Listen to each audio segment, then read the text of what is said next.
6 months pregnant, I discovered my husband's secret wedding. Hours later, he was so shocked he forgot how to say my name. Before we go any further, make sure you subscribe if you believe love should be built on truth, not secrets. And if you've ever felt something was wrong but ignored it, stay with me. This story starts right there. My name is Lauren, and until that cold October morning when my world collapsed, I swore on my life that my husband Grayson could never cheat. Not just that he wouldn't cheat on me, but that he truly couldn't. I believed that betrayal simply didn't exist in his DNA. Grayson had a way of making everyone around him feel like they were the most important person in his life. When I mentioned craving chocolate cake at 2 p.m, he would surprise me after work with a gift box from Romano's, the expensive bakery at the end of town, with my name written in delicate handwriting across the top. When Jack, our 5-year-old son, became obsessed with a toy robot that cost more than our entire monthly shopping budget, Grayson would drive to 3 different stores until he found it, handing it to Jack in such an exaggerated way that the boy's eyes lit up like Christmas lights. "My wife and child are the most important people in my life," he would often say at dinner parties, one hand pulling me close, the other ruffling Jack's hair. The way he said it, with confidence and warmth, made everyone in the room smile knowingly. We were that couple, the kind people looked at and thought, that's what real love looks like. When my parents fell ill in the winter of our 6th year, Grayson stayed by their hospital bed every single night, caring for them with devotion. He often came home completely exhausted, his clothes reeking of hospital disinfectant, but he never complained. "Family takes care of family," he would say, as if there were no other choice. I truly believed that even if every man on this earth were unfaithful, even if cheating became as common as breathing, Grayson would still be the one exception. He was proof that good men still existed, that fairy tale love could still exist in the real world, that some promises really were forever. My absolute faith in his loyalty became cruelly ironic when I later thought about the double life he had been living. Only afterward did I piece everything together and realize his affair had begun in the 2nd year of our marriage, when I was still floating in newlywed happiness, when I was planning our first anniversary and dreaming about the children we would have together. For 6 years, Grayson perfected the art of deception, and I was his unwilling audience, applauding his performance night after night. The first crack in my perfect world appeared on a Tuesday morning in October, when I was 6 months pregnant with our 2nd child. I'd been having the restless, broken sleep that comes with pregnancy, waking often to shift positions or go to the bathroom. At 3:17 a.m., unable to get comfortable, I reached for my phone to check the time and maybe read something to lull myself back to sleep. That was when I saw the notification that changed everything. My family shared a photo album through a cloud storage service, a digital scrapbook where we uploaded pictures of Jack's school events, family dinners, and random moments we wanted to keep. The notification said a new photo had been added to the Family Memories album. Curious about what Grayson might have uploaded from his business trip, I opened the album. The newest image was a family portrait, but not of my family. The photo showed Grayson standing behind a woman I had never seen, both of his hands resting protectively on her shoulders. Between them stood a little girl, around 4 years old, with Grayson's signature green eyes and the same stubborn cowlick as Jack. They were posing in front of what looked like a professional photography backdrop, all 3 of them smiling with a natural closeness that couldn't be faked. I stared at the photo for what felt like hours, though it was probably only minutes, my mind struggling to process what I was seeing. The timestamp showed the picture had been taken just 2 days earlier, when Grayson was supposed to be attending a sales conference in Chicago. The woman was simply beautiful, with kind eyes and a comfortable, honest beauty that came from real happiness. She wore a simple blue dress that set off her pale skin, and her hand rested on the little girl's shoulder. But what made me hesitate was the way Grayson looked at them.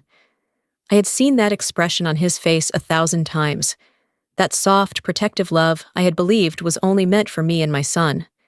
As I sat there in the darkness, my swollen belly pressed against my ribs, The photo disappeared, erased, gone as if it had never existed. But the image had already burned itself, carved itself into my memory like a permanent mark. I didn't sleep for the rest of the night. I lay in bed, staring at the ceiling, listening to the familiar sounds of the house moving around me, trying to build innocent explanations for what I had just seen. Maybe it was a photo of Grayson with a client's family, even though that seemed very unlikely. Maybe it was an old photo uploaded by mistake, even though the clothes he was wearing showed it had been taken recently.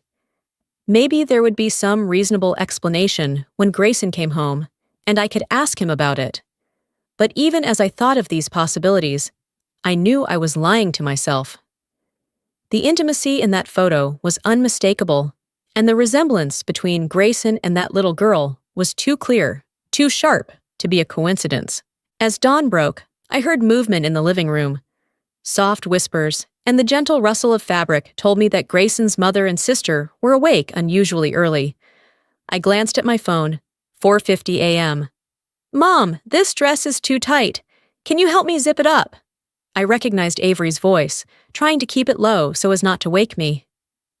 "Oh my, I'm not even ready yet. Give me a second." My mother-in-law, Victoria, answered. They tried to be quiet, but in the pre-dawn stillness of the house, their whispers carried clearly through the thin walls. Just as I swung my legs out of bed, I heard Avery's voice again, even softer than before. "Mom, lower your voice. Don't let her hear." That sentence sent a chill down my spine. In 8 years of living together, I had never heard my sister-in-law speak about me with such secrecy and caution. Avery and I were not very close. She was 10 years younger than me and always seemed to see me as someone intruding on the family. But we had always maintained a polite relationship. That furtive whisper suggested something far more troubling than normal family courtesy. I pulled on my robe and quietly stepped into the living room, where I saw Victoria and Avery standing in front of a full-length mirror. Both of them were dressed formally. Victoria in an elegant burgundy dress, and Avery in a fluffy pink gown that looked very much like a wedding guest outfit. Victoria's salt and pepper hair was styled in an elaborate updo, and Avery had clearly spent a lot of time on her makeup. "Mom! Avery!" I called out, my voice making them both jump. They startled as if I had fired a gun. "Where are you going so early, all dressed up like this?" Panic showed in their eyes immediately and unmistakably. They exchanged a look full of shared secrets and careful planning. Avery recovered first, forcing a smile, but it sounded hollow in the quiet room. "Oh, you must have misunderstood, sis," she said, using a suddenly sweet tone that sounded more condescending than affectionate. "I just told Mom to keep her voice down so she wouldn't wake you. You need your rest." She placed a hand on her chest in an exaggerated display of concern. "A distant cousin of ours is getting married today," Victoria added, nervously smoothing her dress. "Out in the countryside. We have to leave early so we can drive there before the ceremony starts at 10 o'clock. "I understand," I nodded, even though every instinct in my body told me they were lying. "Sounds nice. Avery, wait a moment before you go." I disappeared into the bedroom, took out my jewelry box, and searched for a special item I had bought a few months earlier during a shopping trip with my sister. It was a simple brooch, but inside it hid a tiny digital camera that could stream video live to my smartphone. I had bought it as a novelty. I had never used it. Until now. "Here," I said, returning to the living room and carefully pinning the brooch onto Avery's dress, just below her left shoulder, where it would have a clear view. "This will go perfectly with your dress." Avery's eyes lit up with genuine pleasure, the first real emotion I had seen from her that morning. "Oh, it's beautiful." "It is," I replied, adjusting the angle slightly to make sure the camera placement was optimal. The moment the door closed behind them, I rushed back to the bedroom and opened the monitoring app on my phone. The brooch had become my eyes and ears, streaming everything Avery experienced directly to my device. But before I could even focus on the live feed, I heard a sound that made my blood run cold. the sound of painful moaning coming from Jack's bedroom. I saw my 5-year-old son lying in bed, his cheeks flushed red, his breathing shallow and rapid. When I placed my hand on his forehead, his skin burned with heat. The digital thermometer confirmed my worst fear, 40 degrees Celsius. Jack had suffered a febrile seizure more than a month earlier, a terrifying convulsion that left him unconscious and his lips turning blue while paramedics struggled to stabilize him. The emergency room doctor had been very clear about the danger.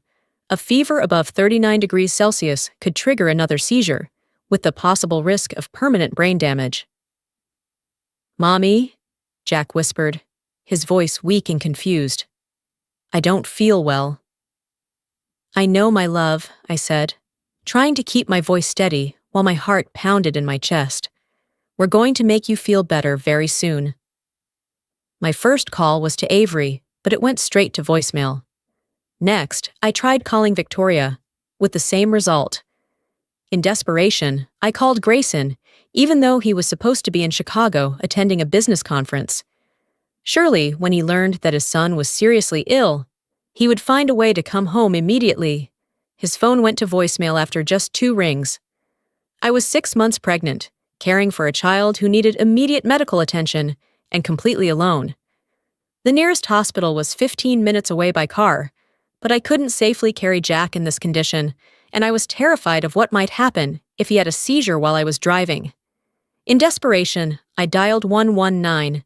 At the emergency room, the smell of disinfectant and the harsh fluorescent lights created a sense of urgency that made everything feel even more frightening. The triage nurse took one quick look at Jack's condition and immediately led us into an examination room where a young doctor began a rapid assessment. "His temperature is still rising," she explained after finishing the exam. "We need to admit him for monitoring and bring his fever down. Febrile seizures in children who have had them before can be very serious." I nodded, trying to understand the medical terms while holding back tears.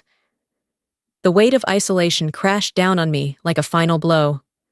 I was 6 months pregnant and terrified for my son's life, while the people who were supposed to be my family had vanished without a trace. I sat on the uncomfortable plastic chair outside Jack's room, one hand resting on my swollen belly, and felt lonelier than I had ever felt before.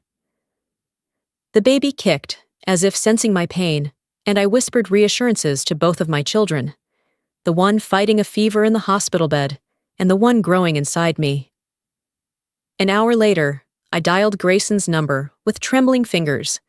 This time, after a few rings, he picked up. "Hi, baby," his voice came through the phone, mixed with background noise that definitely did not belong to any business conference I had ever attended. I could hear laughter, music, and something that sounded like glasses clinking together.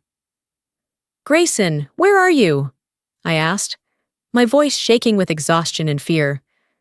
There was a pause that stretched for a few seconds. "Just helping a friend out with something," he said, and I could hear the careful calculation in his voice. "What's wrong? You sound upset." "Our son has a very high fever," I said, the words rushing out. "He's in the hospital. I need you to come home right now." Another pause, this one longer. In the background, I heard a DJ making an announcement, and the unmistakable sound of people celebrating. "Baby, I really can't leave right now," he finally said. "This is a very important situation. I have to take care of something here. Why don't I call Avery? She can come stay with you at the hospital." The irony of his suggestion would have been funny if it hadn't hurt so much. "Avery isn't available," I said. "She and your mother went to some wedding." "Oh," he said. "Well, maybe they can." His words were cut off by a woman's voice in the background, clear enough for me to hear even from far away. "Grayson, your daughter wants to know when we're taking pictures." The line went dead. I stared at the phone in shock, the words looping in my head like a broken record. Your daughter. Not a daughter or someone's daughter, but his daughter. The photo in the family album suddenly made complete sense. The little girl with Grayson's eyes was not a client's child or some random look-alike. She was his daughter. And if that little girl really existed, then the woman in the photo, the woman with the kind eyes and easy beauty, was not just his mistress. She was the mother of his child. I remembered Grayson mentioning calling Avery, and suddenly I remembered the brooch. With trembling hands, I turned on the monitoring app on my phone, desperate to understand what was happening in my shattered world. Avery's voice came through the earpiece, sharp and irritated. "Grayson, are you crazy? Mom and I are on our way to your wedding. You think I'm going to drop everything and run to the hospital to babysit that kid?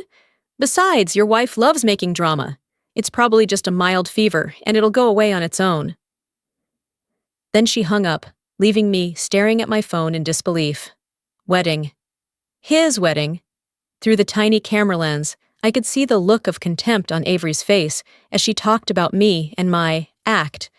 But more brutal than her contempt was the casual way she talked about Grayson's wedding, as if it were a completely normal family event, just without the presence of his actual legal wife. I let out a sound, a rough, broken sound, that caught the attention of a nurse walking by. A small child with his mother pointed at me and whispered, "Mom, is she crazy?" Yes, I went crazy. The live feed from the brooch kept going, and I followed Avery and Victoria as they arrived at what was clearly the wedding venue. The parking lot was packed with cars, and I could see elegantly dressed guests walking toward a building decorated with white ribbons and flowers. Through the lens, I saw Grayson walking toward Avery and Victoria, looking handsome in a dark suit I had never seen before. Standing next to him was the woman from the photo, Olivia, as I would later learn her name. She was even more beautiful in person, with a glow that brides usually have. She greeted Victoria and Avery with warm hugs, as if they were long-lost family members and not people she had just met. But I realized they had not just met. The ease between them, the comfortable closeness in their greetings, showed they had planned this for a long time. The ceremony began, and through the hidden camera, I watched my marriage fully collapse with my own eyes. Grayson and Olivia stood together at an altar, decorated with white roses and baby's breath, surrounded by about 50 guests, all of them celebrating something they clearly thought was joyful. When the officiant, a cheerful woman in a flowing dress who reminded me of my college literature professor, told Grayson to kiss the bride, I watched my husband, with tears in his eyes, turn to another woman with the same tenderness I had believed belonged only to me. The kiss was long, sweet, and unbearably painful, and clearly real. This was not just a story of a man cheating. This was a man who had loved someone else, someone who seemed to make him far happier than I ever did. I began taking screenshots in a panic, capturing every angle of their betrayal. The joy on their faces, the applause of the guests, the elaborate decorations that someone had spent weeks planning, proof of a life Grayson had built alongside ours. When I couldn't stand it anymore, I turned off the phone and sat in the hospital hallway, trying to process the full weight of what I had just discovered. My husband was a bigamist. His family was complicit in his deception. And I was alone, 6 months pregnant, with a sick child and a marriage that had apparently been broken for years without me ever knowing. That was when the pain hit. At first, I felt a sharp stab in my lower abdomen, nothing like the normal aches of pregnancy. I looked down and saw blood seeping through my maternity dress. I had been so focused on Jack's fever and Grayson's betrayal that I hadn't noticed the slick puddle of water on the hospital bathroom floor. My fall was hard, the impact shaking my already strained body beyond what it could bear. A nurse appeared almost immediately, followed by an entire medical team. The world blurred into urgent voices, rolling gurneys, and the strong smell of disinfectant. The last thing I remember before I blacked out was the doctor's serious voice. "There is no fetal heartbeat." When I woke up a few hours later, it was already afternoon. Lisa was sitting by my hospital bed, her eyes red and swollen from crying. She had driven 4 hours from her home in Pennsylvania as soon as she called to check on me, and instead got a response from the hospital. "Lauren, my love," she whispered, taking my hand. "Everything will be okay." I didn't need to ask her.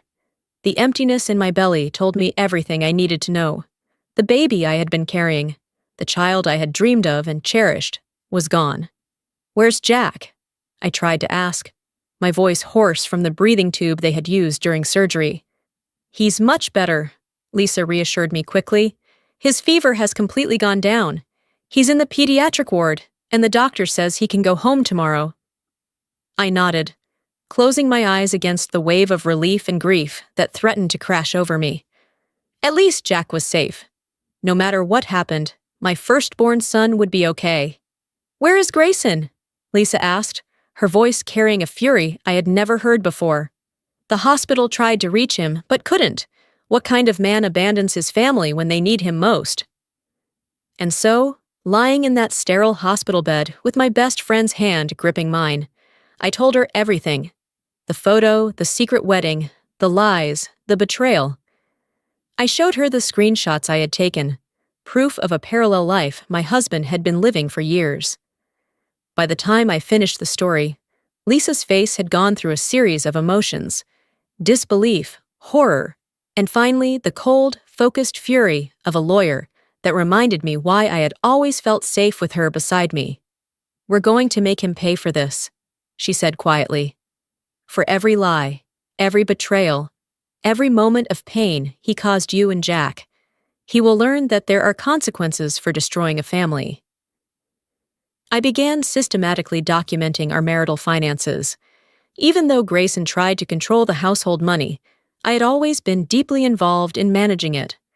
I held a degree in economics, with a master's in business administration, and I handled everything from tax filings to investment portfolios.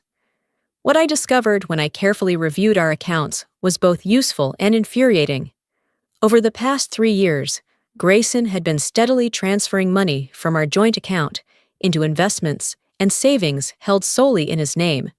He had also been claiming business expenses for what I now realized were probably costs for his second family. But more importantly, I discovered that Grayson had been very thorough in his financial planning. We had taken out significant life insurance, something he had insisted on when Jack was born, claiming he wanted to make sure the family would be secure. I pushed all the evidence toward Lisa. She read very fast, but without rushing. Her eyes moved over every screenshot, every printed email, every frame I had captured from the brooch camera on Avery's chest. I could clearly see each step of emotion crossing Lisa's face. First the concern of a friend, then the shock as the pieces started to fit together, and finally the cold, razor-sharp anger of a lawyer who had seen too many dirty games. "Lauren," she said slowly, as if afraid I might miss the meaning, "this isn't just betrayal or morals anymore. This is wire fraud. Fraud. And with the way they used the banking system, used fake stories to move money, this is organized conspiracy, not a one-off thing." She paused, her eyes never leaving the numbers.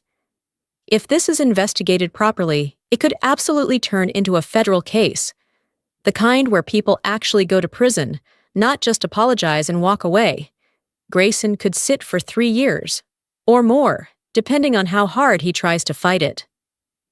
I swallowed hard, my throat dry and burning. Lisa opened her laptop, her fingers flying across the keyboard as she pulled up verdicts, similar cases from legal databases I had never seen before. The screen filled with unfamiliar names, indictments dozens of pages long, and sentences with numbers like 36 months, 48 months of prison. "Victoria and Avery," Lisa continued, her voice dropping.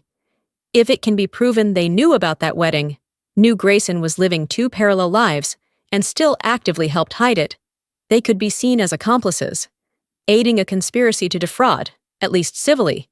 And if a prosecutor gets interested, they won't walk away clean either." She pointed to messy lines of law on the screen and explained each part in simpler language. "You have everything," Lisa said, turning to look straight at me. "Screenshots, audio from the brooch, transfer histories, the second marriage registration you captured from Avery's camera, even hotel receipts Grayson paid for with the joint card. This is a defendant's nightmare and a prosecutor's dream. We sat there in that hospital room. Lisa helped me rebuild the entire timeline. From the second year of my marriage, up to the day the secret wedding was recorded by the brooch. She highlighted it with markers, clipped sections together with colored sticky notes, sorted the evidence, images, audio, transfers, potential witness statements. And then, when everything had almost been neatly arranged into a cold structure, called a case file, Lisa stopped, capped her pen, and looked at me for a long time before saying the thing I knew I wouldn't want to hear, but couldn't avoid. There's one thing you have to decide, Lauren. What you want him to lose: money, freedom, reputation, and what you're willing to pay to take back the rest of your life and Jack's. I can handle the law part, but the facing it, the enduring what comes after, only you can do that. That night, even though the doctors had not approved my discharge, I signed the form taking full responsibility and left the hospital. I left Jack sleeping deeply in Lisa's arms. She hugged me tightly at the doorway and said, "Go. Hit them so hard they won't be able to lift their heads." Back home, I put on the same navy dress Grayson once said made my eyes look the brightest. My hair was still messy from lying in a hospital bed all day, but I didn't bother to fix it. I wanted them to see me like someone who had just crawled out of the hell they had thrown me into. In my handbag, my phone already set to recording, a thick 120-page file Lisa had bound in a hard black cover, and a large envelope filled with all the color printouts of the screenshots. The taxi stopped in front of Olivia's building at almost 7 p.m. Warm yellow light spilled from the large windows, and when I looked up, I saw the third floor glowing like a stage.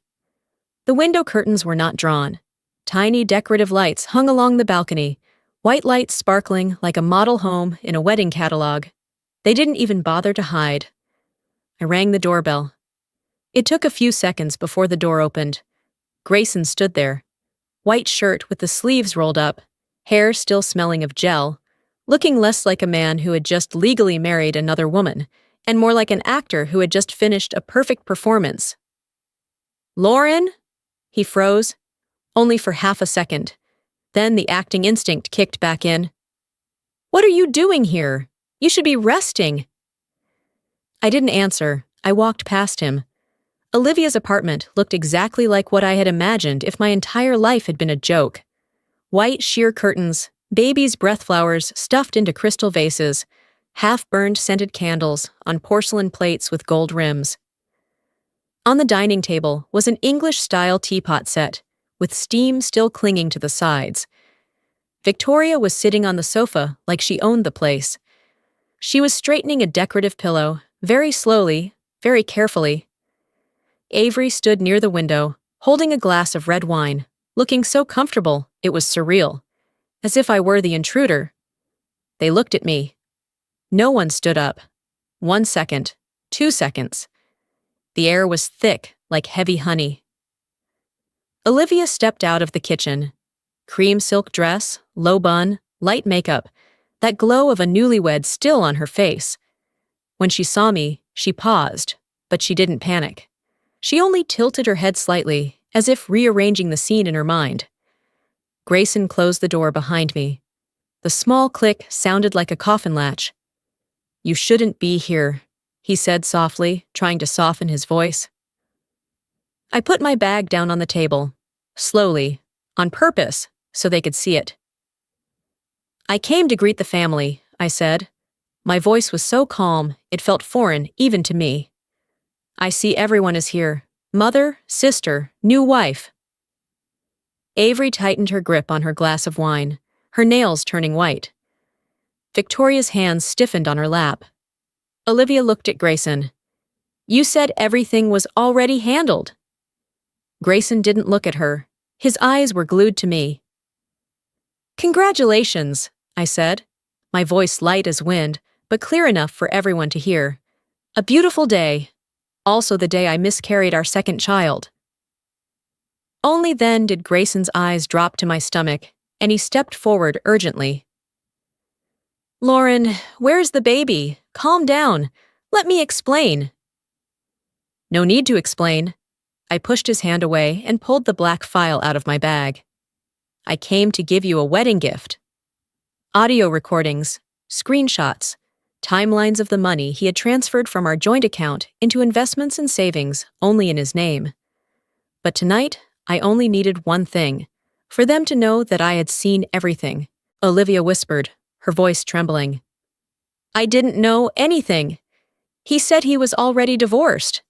That sentence fell into place like the final piece of a puzzle. All those company seminars, the urgent business trips, the nights he was staying late at the office to finish reports. How many of those were actually Grayson drinking wine with Olivia, choosing wedding flowers, picking a name for their daughter?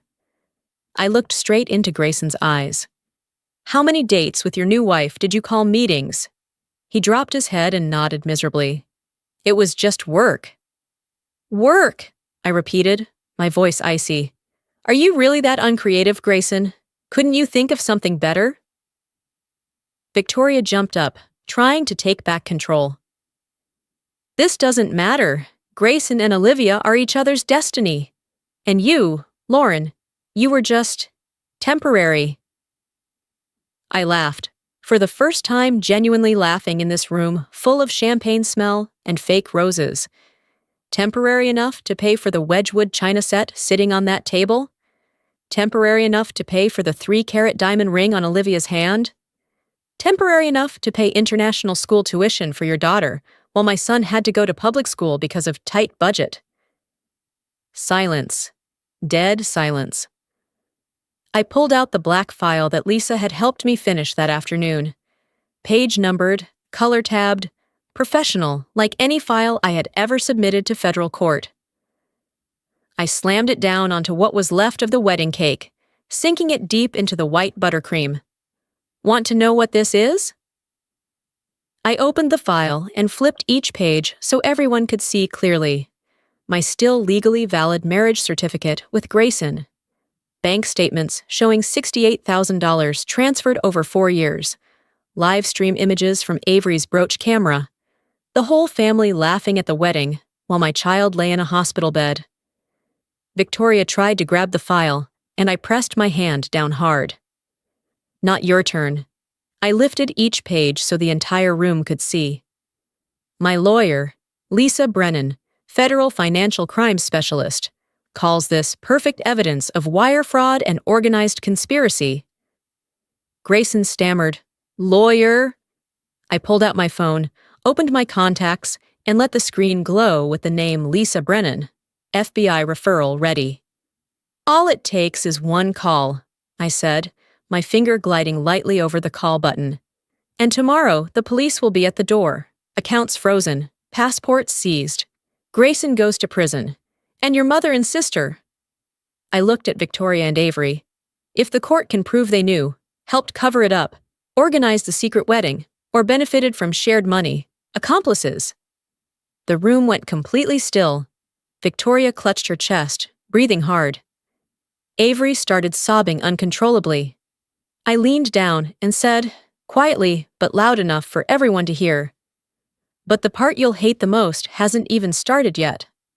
I closed my bag, and for the first time since I had stepped into that woman's apartment, I saw real fear on their faces. Back at the hospital, I was still going through the paperwork when my phone rang at 3:17 a.m. The caller ID showed a number I didn't recognize. Mrs. Harper, this is Officer Martinez. I'm calling regarding a traffic accident involving your husband, Grayson Harper. My heart stopped. It was a single-vehicle collision. The driver appeared to be intoxicated, and the car left the road at high speed. I'm very sorry to inform you that your husband was pronounced dead at the scene. The phone slipped from my numb fingers. Grayson was dead. Mrs. Harper, are you still there? I trembled as I picked the phone back up. What about the passengers? There were 2 others in the car, Victoria Harper and Avery Harper. Both are in critical condition at the hospital. The doctors they're doing everything they can. Victoria and Avery, my mother-in-law and sister-in-law, were clinging to life in intensive care, their brains deprived of oxygen in the crash. The same women who had whispered secrets in my living room that morning were now lying unconscious, their futures uncertain. If they hadn't gone to Grayson's secret wedding, if they hadn't celebrated his second marriage, this wouldn't have happened. But life doesn't have ifs, only consequences. The insurance payout was enormous, more than I had ever imagined.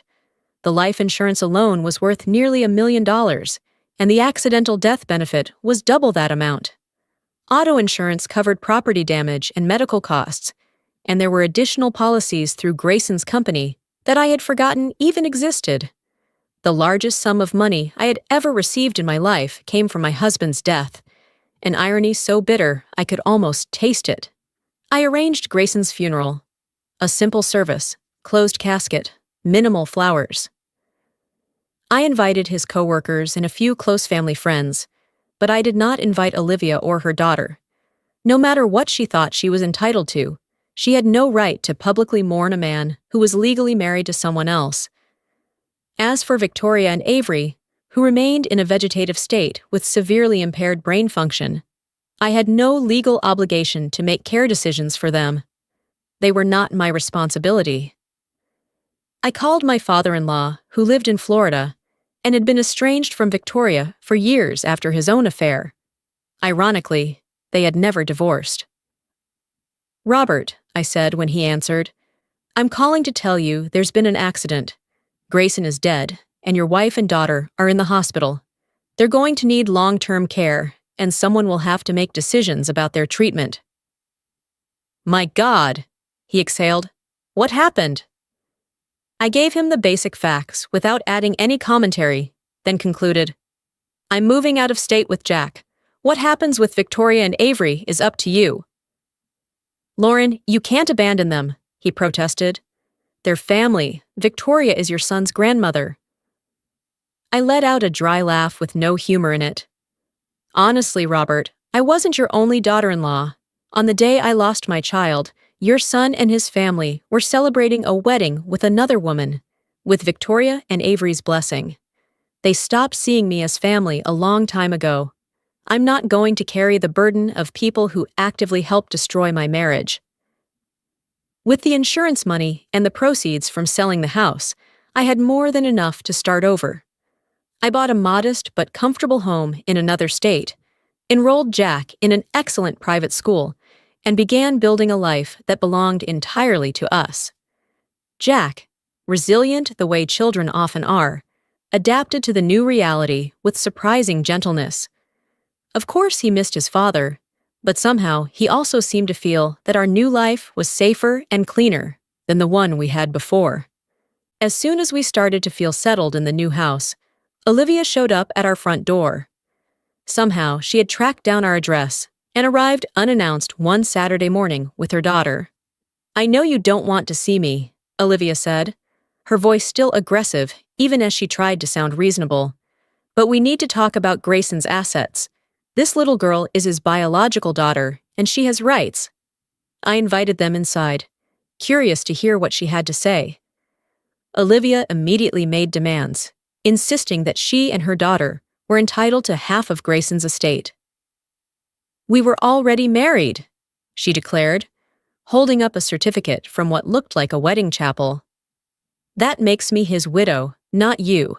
And my daughter is his real child, which means she has inheritance rights above anything your son might have." I listened to her entire speech with growing amusement, then calmly took out my phone and began recording our conversation. "No," I said evenly and professionally. "I think you should speak to a lawyer before making any more claims. What you're describing is bigamy, a felony in this state. Grayson was legally married to me, and there was never a divorce, which means your marriage has no legal value at all."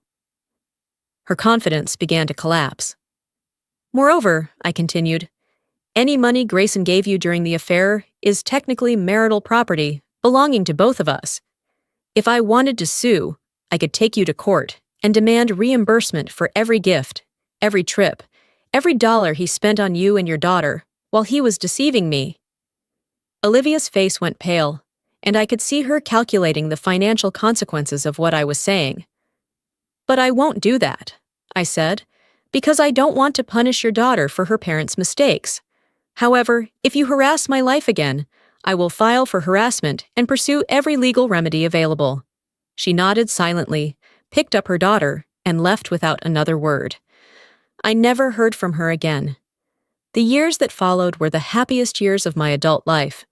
Jack thrived at his new school, made friends, and developed hobbies. I started a small consulting firm, using my economics background to help people manage their finances and plan for the future. A few well-meaning friends tried to set me up with decent men, insisting that I was too young to live alone for the rest of my life. But I eventually understood the difference between being lonely and being alone, and I realized I genuinely liked my independence.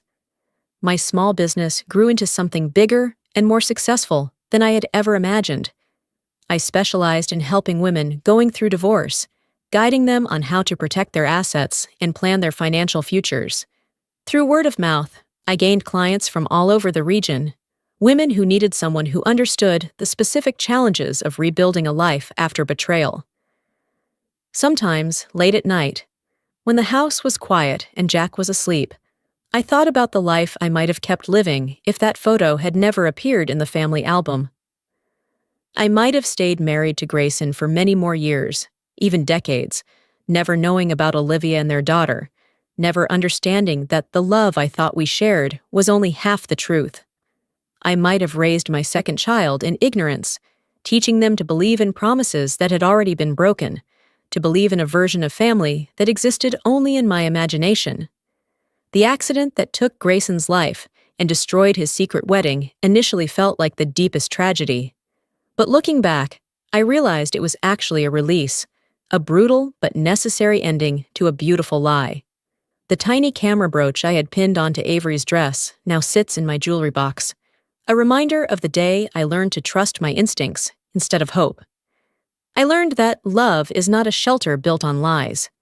Real love has to be strong enough to survive in the light, honest enough to exist without secrets, generous enough to put the happiness of the one you love above your own interests. I realized that Grayson had never loved me in that way. He loved the image of me, the role I played in the life he carefully built, the safety and stability I provided while he chased real happiness somewhere else. But I learned to love myself in that way, with honesty, with respect, with a fierce protection that refuses to accept anything less than real connection.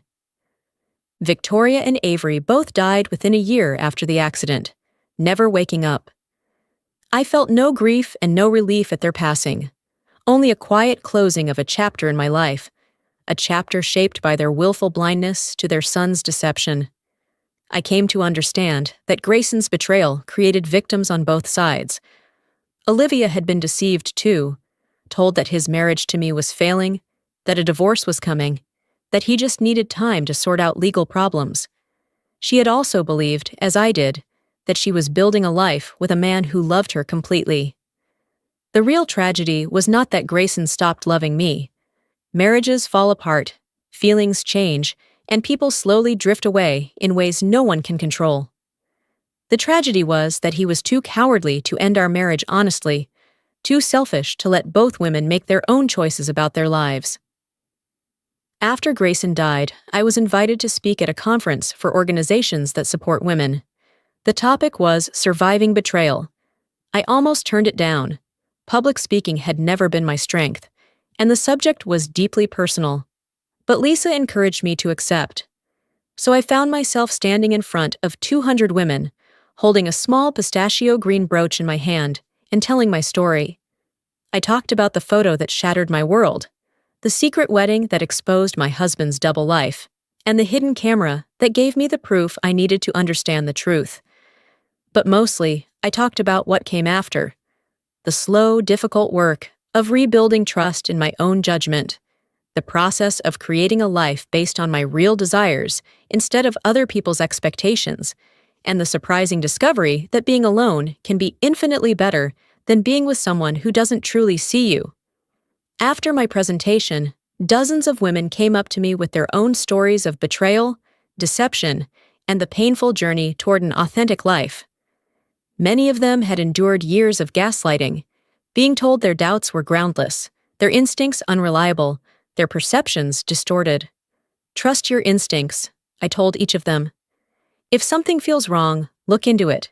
If the person you love is lying to you, you have a right to know the truth. And if that truth destroys the life you thought you had, remember that it is making room for the life you truly deserve.